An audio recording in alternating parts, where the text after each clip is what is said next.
She wishes by filing an application. And she's in no state to deal with that now. We'll get that paperwork. The 53rd Circuit Court for the County of Presqu'île, again providing public access online and in the courtroom. And Mr. Gilbert, ready with a sentencing for who? Ms. Day, Your Honor. All right, this is People versus Lisa Day, file 22-93-211FH. I did receive an amended information from the prosecutor. Do you accept? Have any objection to that being filed? None, Your Honor. Thank you. Then you can go to test, and now you're testing positive for alcohol. Guess what happens now? And we're here for sentencing on a charge of attempted fleeing and eluding in the 3rd degree, a 2.5-year felony, and reckless driving, a 93-day misdemeanor. You had a chance to review the report and recommendations? I've reviewed the report and recommendation, Your Honor. Okay, any additions or corrections? None. The advisory guidelines are at 0 to 9. Any scoring challenges? None, Your Honor. Mr. Radsabon, any additions or corrections or scoring challenges? No additions or corrections, no scoring change. Okay. Mr. Gilbert, go ahead with the allocution. Yes, Your Honor. Ms. Day, and as the court can see, is having a tough time with the recommendation. I do know that, and the court probably doesn't remember or looks in the file, Ms. Day is an individual that I did ask for a forensic on. I had a lot of concerns throughout the course of this case that she does have mental health issues. I know she does have a list of prescriptions, and talking to her just now, I guess there's been some prescriptions she hasn't been able to get refilled, and she's having some serious issues with that. There is a mental health issue, a component to this case, and I believe that's really what happened in the evening that this happened, was that she was having an episode, and which resulted in her fleeing and eluding the police officers. I don't believe if Miss Day would have been in her right mind at that time that it would have happened. She does have a history of issues with her prescriptions. I would ask the court to consider possibly a length of probation. I'm not really sure how much the incarceration would help or deter in a situation where it was a little bit probably beyond her control due to her mental health issues. So I'd ask the court to take that into consideration and consider possibly no jail. Thank you.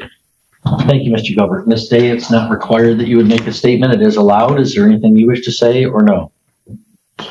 I apologize, and like I said, I don't know what happened. My mind was not processing what was going on at the time, and I just can't believe that I did something like this, because it's totally out of my character. And I don't feel that I can continue my treatment if I'm incarcerated. And I need to continue my treatment because it's vital to my mental health. All right, thank you. Mr. Radsbon, recommendations from the people? I'm totally in agreement with the recommendation for 9 months in jail. I can't state enough how much of a risk and danger this day presented, not only to the officers involved, but to the public.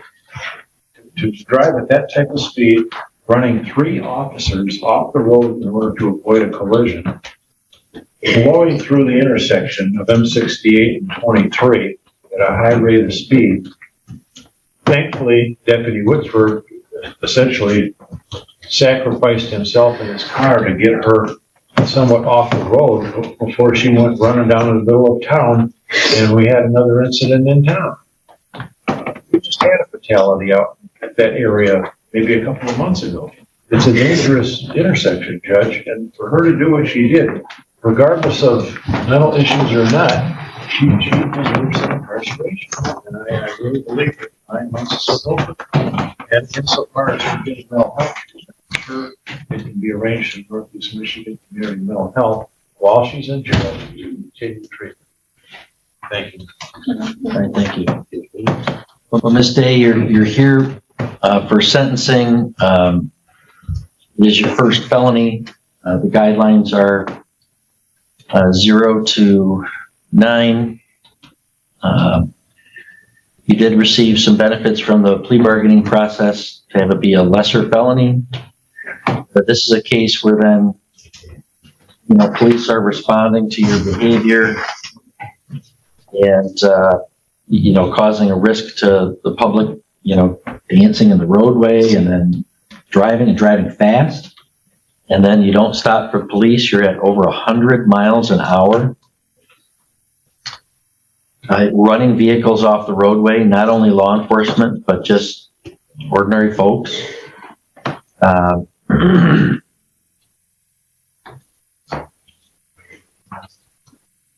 mean,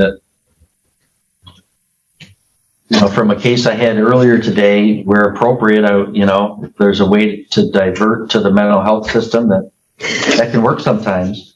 And in that case, it was resisting arrest that wasn't super active resisting, and there wasn't really a great degree of risk to the officers, let alone the public. In this case, this is a case of extreme risk to the public and to those law enforcement officers. I agree with the statement in the report. It's fortunate that nobody was killed. And she's mistake compounds the mental health with the substance abuse problems as well. I think that extreme risk to the public from this situation does warrant some incarceration. Given the total circumstances, I am going to adopt that recommendation and order that Ms. Day serve 9 months in the Prescott County Jail with credit for 4 days previously served, 93 days on the misdemeanor count, again, credit for 4 days.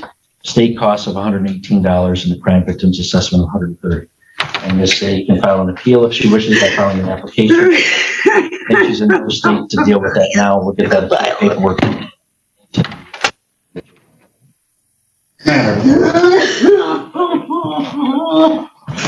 You guys don't know nothing about mental health. Comment your opinion, like the video, and subscribe for more real courtroom moments.